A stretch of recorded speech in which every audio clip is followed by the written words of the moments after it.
Anybody need anything? Everybody's good? But I got my water. Hi. Hi. Okay. What a lovely pleasure.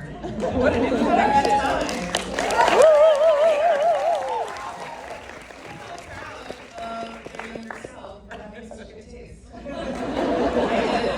Sometimes you revisit things. I haven't revisited this many times since, but sometimes you revisit things you loved when they came out, and you're like, yikes. But this one really stands strong. And it's new and renewed, so you kind of saw family you haven't maybe Who do you before. have to thank for that? He's not here. Well, no, that's true. It is credits roll. I mean, honestly, Jeff Lee-Hinty, who was sort of and Marcus Hughes spearheaded this restoration project, and we had some ants and Motion Picture Academy and Frame Line and It's a lot of people chipped in. I want to start by thanking you guys for making this movie. I watched it, I think, like under the covers in my parents' house. I can't remember, did I have a DVD or VHS, but it was definitely a secret. And I was definitely closeted. And I had seen all these movies where I was like, yikes, being gay seems just so cringe. I saw those movies too. Yeah. Like, I'm living this double life, and I'm holding this massive secret that's giving me so much anxiety, and like, all these films are so neutered, and like, what am I doing this for? Like, what am I getting out of this homosexuality? This belief in all these movies. Not that I'm holding this. But then I saw this, and I was like, oh, I get it. Like, I was like, fuck. There's hope. There's hope. There's hope. There's craft. There's beauty. There's taste. There's tension. Talk about edging. I mean, this is edging. And then once, and I really want to talk about that first scene, the scene where they first have sex, because it's so unexpected. The way, can I jump into that? Is that go? Do your thing. So I wanted to be clear. So I wrote and directed the film. And I'm just going to say, I want to say one thing why I hired this guy. And thank you. Thank you so much. I am proud of it 20-something years later. I got to the end with editor Amy Doubleson. I don't know if she's here. Oh, is She might be. here? But if she's not, shout out to her. And we started playing with music because I had something in my head when I wrote it, and it didn't work. And it was What was in your head when you wrote it? I don't even know. I think I wrote down cues. I was like, when we put them in, it was like, that is ridiculous. There can't be lyrics and all this stuff. Like, that's so crowded. You were putting in your favorite songs. I Like, don't. Johnny goes here. This is all blue. Yeah, it's all blue. It's all blue, right? I don't remember, but anyway, I was introduced to Craig, and he was in a band at that time, which he still is, but Craig and his bandmates Shudder to Think. I was like, yeah, we're really cute and cool, sure, you can try it. And I thought, what are they gonna add? And then they came back with this kind of music, and so my gratitude is endless, because I have no idea what we would have done if I hadn't had this beautiful score. We got a blank, not a blank, we got a VHS with a rough cut on it, but no music, which is very, very rare. I don't know if there were filmmakers or composers in-house, but you almost always get something with tent music in it, and this was, it was... Yeah, that's a bold move. What made you guys, I mean, it was a smart move. But No, why? there was nothing that was working, so I was like, You don't don't imitate imitate anything, anything. what would you do with this? Like, this is weird, I have no idea. The plays that are quiet than with any Right, so you saw this? So we got this VHS, watched it, it spoke to me in like the same but a different way as it probably did you. I was like, oh yes, man, this is possible now. And immediately it was just like, I'm gonna grab a wine glass from the cabinet, and it was just like, ooh, there it is. It was like, it was sort of, yeah. It was sort of like, you know, a cyber proxy. You know, this thing. It's like, you know, for kids. I'm just like coming to Lisa, who we didn't know each other yet. We didn't know we would be BFFs. And I'm just like playing her wine class. I'm like, you know, for high art. Yeah, it was great. It was astonishing. They came back with all these cues, and so I just have to give a shout out. That's a fundamental to this making this film. Yeah, I mean, the universal sound of being like super fucked up when you're like, guys, check it out. Yep. I watch it and I think, you know, for anybody who makes films or watches films, how much a soundtrack can tip something in the wrong way or right way. You know, it's a really interesting journey. I keep thinking to hear that the just in a temp score on it is like, how did that first, the scene where, I don't want to say Radha, but what's her character? Oh, Sid. Sid, Yeah. Of course, it just went well. Where Sid gets high for the first time. I can't imagine watching that scene without sound. The sound work on that. I mean, I think when we watched it, we didn't want to put anything on it. It really was stunning. But the music is there, and it's really additive. Yeah, it's both. Oh, Yeah. in when I think it's like When she gets high, sound. there's music Okay. too, though. And it plays with the sound design, or I thought it did, maybe I'm wrong. No, I think it's a little bit of everything. We just kind of mashed it up. Well, what was that process? Did you get into the same room together? Did you do it remotely? we were hanging out at Post 3911, Post 391. Yeah, no, we were in a cutting room and they came in and, you know, we just went through stuff together. Old school.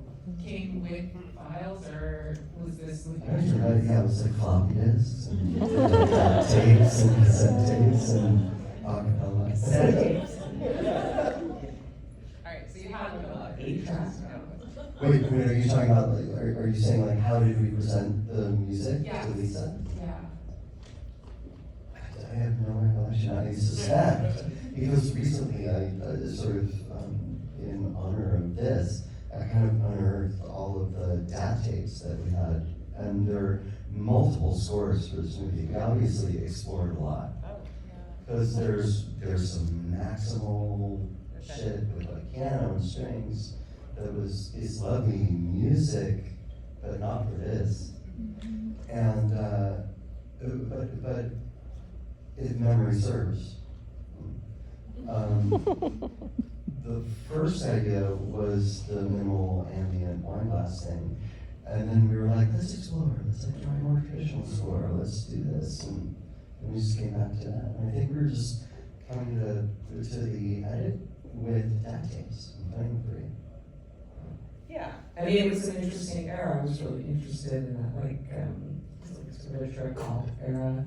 But that, like, kind of lo-fi. Yeah, it was like late 90s, and so it was sort of Portishead and Right. whatever else, and that really spoke to the narcotic. Yeah, let's talk about that. So like, we're in this era. What makes you think, all right, this is my first feature. You're at Columbia grad school at that moment. Right. How does this story find you? What's the development process and the writing process? I'm from here, and I moved to New York to go to film school. Ended up staying there for a long time. Yeah, it was a twofold thing. I was, you know, sort of made it my mission to write something that I could direct. It was a really beautiful, short-lived time in New York. It was, you could actually write a feature and kind of maybe get it made. Maybe somebody would pay for it, and you were off to the races. And that, I had a lucky streak, and that happened to me. I developed this script when I was a film student. Those years I was there, I workshopped it. And it was basically me, you know, through Sid's experience. I had friends, I was making friends, I knew people that lived downtown, and, you know, people were cooler and hipper and druggier, and I was hanging out with like artists and people that were either doing drugs or adjacent. I think heroin was kind of clean and easy to do in a glamorous way at that time. Yeah, those times. And, you know, it was also, it was sad a little bit. It was an era of like heroin chic. I was, you know, I was going at the time. It was dark and it was nocturnal and friends died. It wasn't. Yeah, it was that, and it was, I just was struck by the irony that that kind of captured the advertising world, and so a lot of fashion photography, and, you know, it's just selling clothes and whatever. I think it's on my career this way. Yeah, it was like, oh, this is how things are getting sold, and it was like appropriated from what was going on, but also, you know, there was a lot of photographers at that time, there was a certain sort of Van Golden, you know, Larry Clark had made kids, and it was just kind of a heroin chic thing going on, and I was sort of fascinated with it by the, you know, the way that Sid was, and then I was sort of like, cringed by it. I was like, this is so weird that this is how this is all working. And then, yes, we have mutual friends that died, and it was tough. It was tough on the other side of it, really tough. I wonder if that's like was part of the connection, is that coming from a rock world, there was a lot of that, and it felt off. And something about high art and meeting you and your whole crew, it was like the sweet, mushy nerds in the middle of like this very sort of angular It's about this crew. Who's my crew? I mean, me. I was the crew. No, I mean, you know, the producer was a great guy. He owned this production, the post-production place called Post 391. And we knew people that were cutting films there at the time. I think Todd Haynes was there cutting film for Gold Mine. And Yeah, I know you guys share Yeah. casting director. oh, we do now, yeah, not at the time. But so there was that, and then We came to you through Jesse Paris, who was Oh, there. Maybe it was Todd. Right, Haynes, right, it was right. wonderful. so there was just kind of edgy people, you know, that were making these films, and you know, we weren't particularly hip on the inside. I don't know. Yeah, it was a bunch of nerds. Like some were more or less in that world, the sort of darker nocturnal dalliances. But there was something, I don't usually wax romantic or whatever about the past, but it was a magical moment. Yeah. Everybody who came together on this movie, it was a forever bond. There were a lot of forever bonds. That's really nice to hear. Yeah. Speaking of forever bonds, I mean, I don't know if this is a forever bond in your life, But I was wondering about Cholodenko, who took the photographs that are of Lucy's Yeah. pictures, and your relationship with her, if you were thinking of her as you were writing, and also the relationship between yourself, her, and the cinematographer, Timmy, I don't remember her last name. Kevin Barker. Yeah. Jojo's somebody I kind of grew up with. We went to college in San Francisco, and I always loved her photographs. We traveled together, and I thought she was just a great photographer. And she moved to New York when I was writing this. I was in graduate school, and she came to New York to go to graduate school.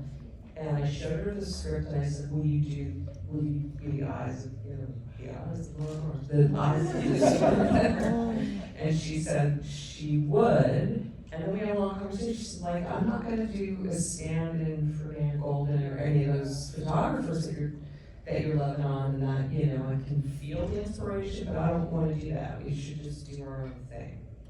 And what And- was that in comparison to Van Golden and? Yeah, like I think she, you know, was part of this, that was the spirit of that, and then she had like these Greta pictures that she's gonna show, and they're gonna get rejected in the end.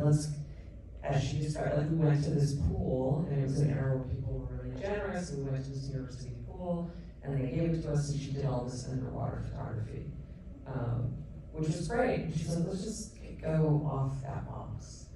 So we did a lot of that kind of stuff, and then the more personal, verite stuff, you know, I guess it was inspired by those kinds of photographers that did that personal work, but it looked different. Did you always know what that cover image would be? Did you storyboard it? I didn't, because we did that scene, we staged that scene, And it was one of those moments where Jojo knew, like, here we are filming the scene, you gotta run in and grab these photos, these are gonna be on the cover. So we didn't, didn't tell the actors what to do, it was just kind of a morning after scene. And she just put her camera and sort of directed them in a way.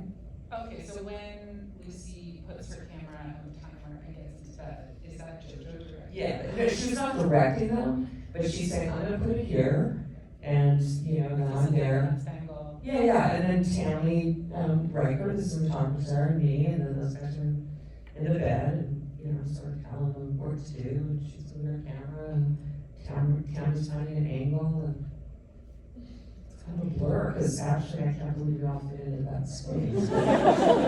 We did. Am I crazy or misremembering that was one of the first scenes that you shot?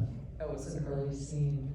It's so strange. I didn't remember that. It wasn't the first, but it was a very early scene, yeah. Did you have rehearsal time beforehand? Like, tell me break it down. So, like, how many shoot days do you have? Can you talk about the budget? Like, This is so sweet that all these people are here that were listening.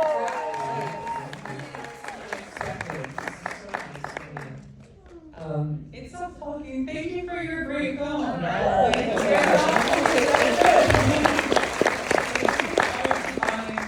It is hard to find a film like this, period. It is impossible to find a queer film like this. End of sentence. Paragraph, end of book. Yeah, no, and I'll speak to that too. I didn't, and I am proud of the fact that I came to New York knowing that there was this new queer cinema thing going on, and it just happened at Sundance. And it was, again, talking to other people. And I was like, oh my God, I'm gonna have a voice in that. I know I'm gonna have a voice somewhere. And so I started writing, and I did feel like I had seen all these queer films over, not all, like the queer films that were out there, and I just felt like this isn't speaking to me. Like, I don't feel like this is something that I want to go see. I'm not relating to this. This is so queer first. This is all about coming out or being queer. And I just felt like I fit into this world in a multitude of ways. It doesn't have to be all my sexuality, and queer sexuality doesn't, stand apart in a way from love you find anywhere. Yeah. So I just made it my mission to kind of dig deep into myself for that. Now moving on, what was your question? Well, I think you answered that last one. Let's talk about that first sex scene. Oh, that first scene, yeah. Yeah. You asked me how many days. Yeah, my favorite one, yeah. So first, how many days did you shoot? What was the budget? So the budget was about $500,000, and we shot for 30 days. And That's a sizable. yeah, it was. Like now that would be like, whoa. And did you shoot on film? We shot on film. We did. It was a no-budget film, and it was a non-union film. And everybody was pretty young. Myself included. That Ali, she flew herself out to audition, which She is did. wild. It is wild. And we had a casting director that was doing it as a favor to one of the producers. He said, Ali, she read the script, a manager or agent gave it to her.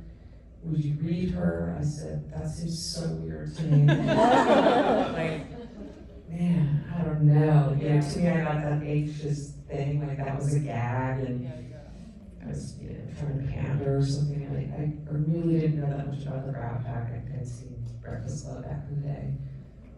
But I had to lean in. So she came out, and it was just stunning. Like, she was very thin at the time, and she really felt it. It was obvious. She delivered that performance, but she really felt that experience deeply. I didn't have to even direct her that hard. She really got it, and it was hard to resist it. So I did. I mean, the two of them, come on. Like patties? Let's talk about patties for a sec. I just feel like there should be a little award for her every single award season for this. I'm serious. Well, because she's the levity, weirdly, even though she's the heaviest thing in this movie. That's Almost interesting that dying. you said that. I know, so I wrote it, and we're casting it. It's my first film. And I can't find anybody to do Greta. And I even asked, like, what's her name from Sonic Youth? Kim Gordon. Wait, Greta? She got really overwhelmed. Yeah, I was like, and then I think we reached out to like this old Fassbender actor, and like, I don't know, the whole thing. And I thought, oh man, this isn't gonna work. Shit. And we're right about to shoot. I mean, you just kind of pull it together when you can. And so the weekend before we started, we had an emergency casting session because I hadn't cast that role. And this guy, Carrie Barton, who found Allie, brought her in, and she did the part. I think she did with Allie. And I laughed, and I thought, oh my God, thank God, this character needs to have humor, and this woman's really funny. And that was, I mean, really, honestly, between the music and Patty Clarkson, that made the grade. Yeah. I want to talk about that for a second and keep bringing that up. Yeah, I'm gonna get there. Okay, so the whole film, you're like, please just touch each other, fuck each other, please just do this. And it's almost there, but never getting there. And when we finally get there, Allie, she decides to take her pants off before getting into bed. Like, they're making out, it feels like all systems go. She pulls back and makes it awkward. And they get into this weird, like, it's so not what you're expecting the whole time. You just think they're gonna like rip each other's clothes off and get into it. I wanted to know what went into the staging of that. Did you rehearse with them and find that in the moment? Did you go in being like, I want you guys to have kind of a weird, awkward time until when you start crying? It's so real. It's so honest. It's like from high school. You're like, oh, this is right. This is right. It's so earnest. I love it so much. No, really, what we were doing, we were mastering, we went back. There was a point in the watching it back where I got so shy and uncomfortable, and I thought, I can't believe I did that. Like, who's that person that's so like bold and raw? Just to watch some of it back, because it was so bold. Just all that stuff of them talking and She's like, I'm kind of sexy. yeah, like the intimacy is like,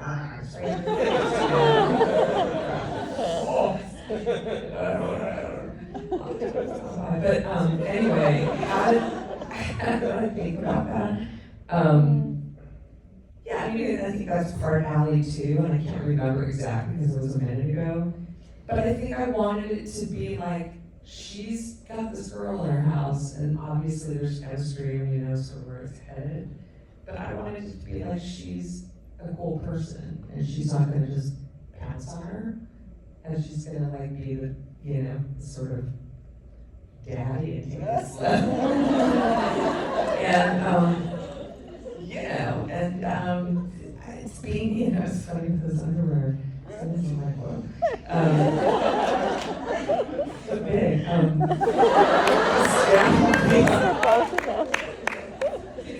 But maybe that's good. Maybe that's real. But anyway, so, yeah, I was like, how do we decide to stand together? But I think it was, you know, it was like awkward and weird, and I don't remember masterminding that. But when I saw it later, I thought, well, then those tears and that like cringy, tender moment of intimacy felt like burn. That hurts me, and I don't think you were, I was just wondering, this does bring me to my next question, which is like, when you watch this film, how do you feel about that?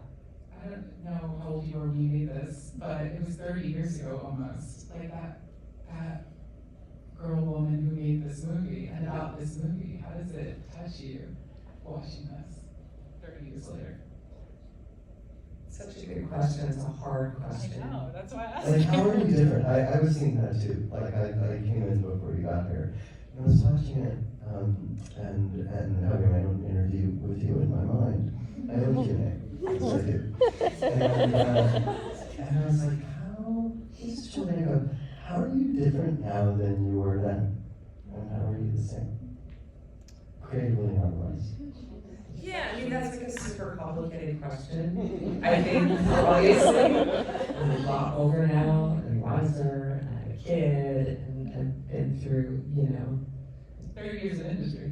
yeah, 30 years of being like, yeah, no, just like around the block, and 30 years of edging is what you're doing.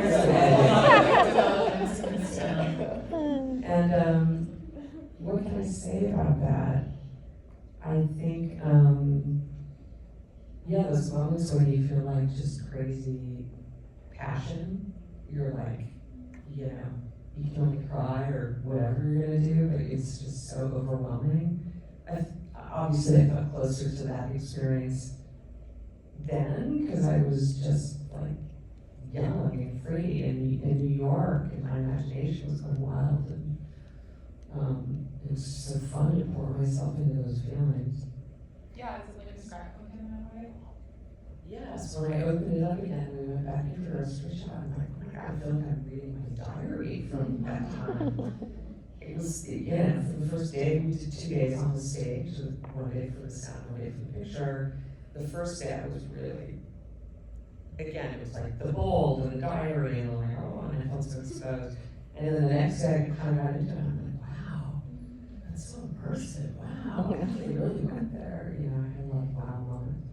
I feel like I've always felt that everybody involved in this movie, Lisa, Rudy, who I know, was in some parallel version of a transition or upgrade into adulthood, from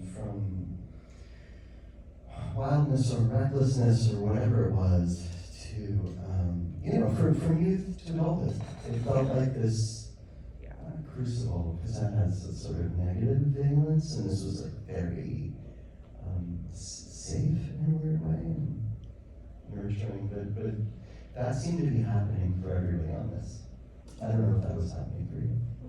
Yeah, I'll just say one more thing. I think you had asked this question.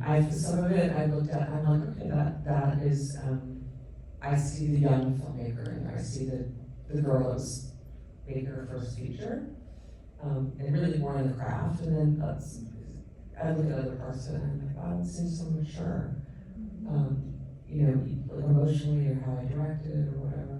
So it's kind of like wild ride watching it back all this time later, and being able to observe that with generous spirit, and not be like, what are you thinking? Yeah, immersive is such a great word for what this film is. It really sucks you in and puts you into Sid's shoes, into Sid's whole world, and also then passes into Lucy's by the time she's back with Greta for that last time. They're together, you're like, oh, I get it. You're kind of sinking with her. In that, being along with this question, I mean, this is a selfish question I'm asking for myself.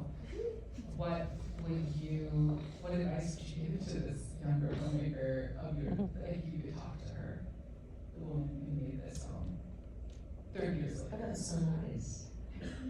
What a nice question. Because I thought you were going to say, what advice would you give to young filmmakers? Young you. I would say, like, Knowing what she's about to face, because you've had this incredible body of work, but it's also been so curated. And I know that is hard won. I know that is a lot of false starts. When you make such great work and you keep the caliber so high, it means letting go of things that aren't working, I'm guessing. yeah, or just being relentless and working through them. So you're like, And say no to Yeah. things. Yeah, say no a lot, Say say no no a to lot. things that you need, like. Yeah, that's like a whole complicated economics of keeping yourself going as a filmmaker and keeping your, integrity, or what is integrity after a while? You don't even know. What would I say to myself? I would say, like, I would be much kinder to myself. I'd be like way more proud of myself. Yeah. Were Yeah. you very critical? Yeah, I mean, Craig's known me for a million years. I'm really hard on myself, and I look at that and I'm like, oh my God, why did you sweat it? That was good for you, and other people can do it too. Like, you just have to kind of just believe in what it is you see, and what it is you want to do, and what it is you want to say. And I'm blessed that I was able to, have have to drive to do that, and then meet people along the road that wanted to get on board and help me do it. So I would say You still sweat it. I sweat a lot. I need to. Sweat a lot. Yeah. Craig, same question. What would you tell yourself?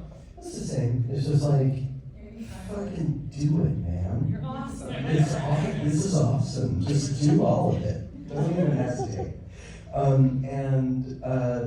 It's more just about having a little bit of lightness, and it was just. I don't think any of us were terrible. We were all very, very hard on ourselves. So Kind But, of you know, perfectionism. Yeah. But it was then- kind of perfectionism, but so what? That's okay. But I I like, you gotta bring gotta do it. it, and Yeah. that is a process. You're not gonna say yes to the first easiest option. But what I would say, having known you, Yeah. is you're not radically different than you were then. I don't think I'm radically different. It's just we sort of loosened the knots aren't quite, the grip isn't quite so tight on the steering wheel. Yeah. There's still a lot of discernment and a lot and very high bar. Yeah. But it's like, fine, it's fine, and that comes with repetition. And now that I'm thinking on it, I think the ambition of going to film school, first of all, for me was crazy because it's really expensive. I don't come from that kind of family. So I felt a lot of pressure to do something with it, make something of myself. So, that was stressful. And then with this ambition to make this film, I felt like this is my shot. All these people are coming together and helping me make it. It has to land somewhere. Like, how am I going to build a career? This is such a far-flung ambition. And so just things aligned and it came together. But when you're a young filmmaker, it's stressful not knowing how you're going to make it work. And it's about ambition. It's about young ambitions. I mean, there's some autobiography in there for sure. That for sure. How are we doing on time? We're getting close. We're getting close. Getting close. Yeah, does anyone have a burning question from the audience? Not a question, but a comment. I still have the VHS tape. Show of hands who had the VHS. All right, a gentleman right here. Was there any improvisation or finding the dialogue while you were shooting the scenes? So the question is, was there any improvisation or finding dialogue while you're shooting? I spent a long time writing it, probably like 3 years. And I felt really good about the script when I got on the set. No. I was going to say that's a preamble to say my experience has been when you spend a lot of time writing it, you kind of know what it is. And then you get great actors and they kind of riff on certain things and add things. It's such a treat because immediately, like, if it's funny or it makes sense or it's additive. So that happened a few times in here. I don't know if there was that many things that we changed. I do like to meet with the actors, before we shoot, that week before, and go over the script and look at things, and they're welcome at that point to say, I'm going to say it this way, like, wait, I don't really know what this means, maybe we do this or that. So when we're there shooting it, we've all kind of agreed to the general dialogue. All right, any other burning questions? The woman up here. I watched it when I was 18, and I watched it again for the first time in a really long time. And it's really interesting because I noticed things that I never noticed the first time around, for sure. One of the things I noticed is when Sid's character was reviving Greta, she said, I know what I'm doing. And that made me think that there's like a backstory to why she's so attracted to the photographer. And then I noticed what I loved so much about the movie the first time around was the lack of kind of like backstory or exposition of any kind. You could really graft onto and I was just wondering, like, is that a choice that you do? Did you like that oblique interpretation? Because I've seen some of your films since then And I think there is more character development that's more overt. Yeah. But in this film, it's very, you're very left to your own devices. But that was the first time I noticed that, and I was like, it's like she'd been in that situation before with a parent. or- Yeah, that's interesting. No, I don't think it ever occurred to me that she'd done that before. But I think my idea was that she went in there as somebody who, I guess, knew CPR or whatever a lot of people do, and could see that everybody was like wasted, and nobody was getting it right, and that she knew what she was doing. She was the one who was clear-eyed. Oh, Sorry, yeah. I like your mic keeps dropping out, so we're not really switch time. Your finger might be clicking it. I've never been a performer like that. So, yeah, so it was her saying, I know what I'm doing, get out of here, you know, I'm the adult in the room. And designated driver. It's her hottest moment. What, get out of And she here. like talks to everyone. Do it, baby girl. Oh, yeah. Anyone else want to question? Yeah, up here in the front. Was there ever just like a moment in your personal life where you were like having an internal green light, like I need to get this movie made? Or maybe it was the pressure of film school, or Did everybody get that? Okay, like was there an internal moment where you just knew, I have to get this film made, nothing will stop me kind of vibe? yeah. Yeah, for sure that. I mean, as much as anything else, I feel like I've worked this to the bone. I love this, I get it. This is the most important thing to me. It became totally consuming. So, yeah. The first money in, was that from that production company, or the post house that you were talking about, 391. Yeah, we were like kind of set up to go and cast. And there's 3 producers and sources of money were working out, and he had some resources and access to them, and I did the other producers said, you're gonna have to go out to dinner with him and do the Hail Mary. And I was like, that's so awful that I'm gonna go have to do that. How did you meet this guy? Oh, that's Singing arrangements? That's a backstory. I mean, I can tell you, it's not, I mean, it's good. He's young, he was younger than me.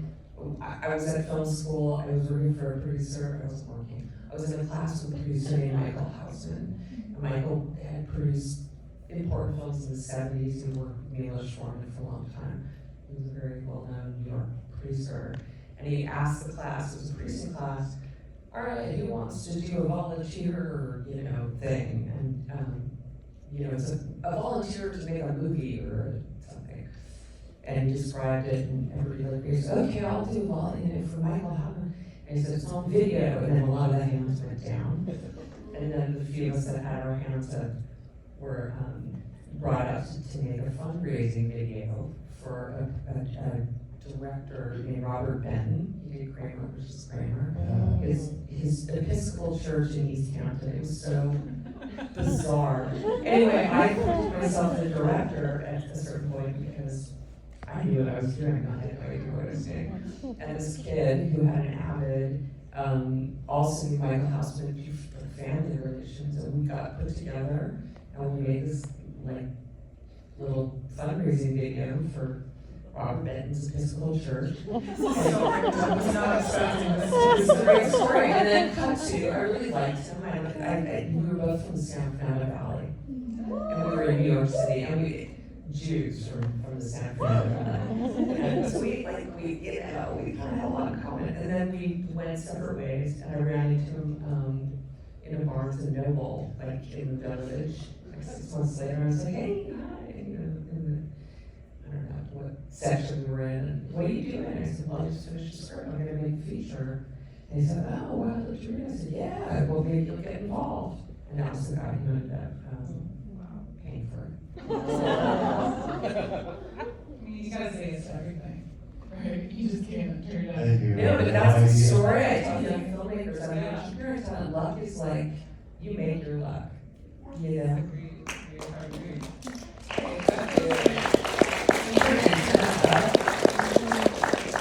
Thank you so much, both of you, for being here. Thanks everyone for joining us with me, and thank you, ladies.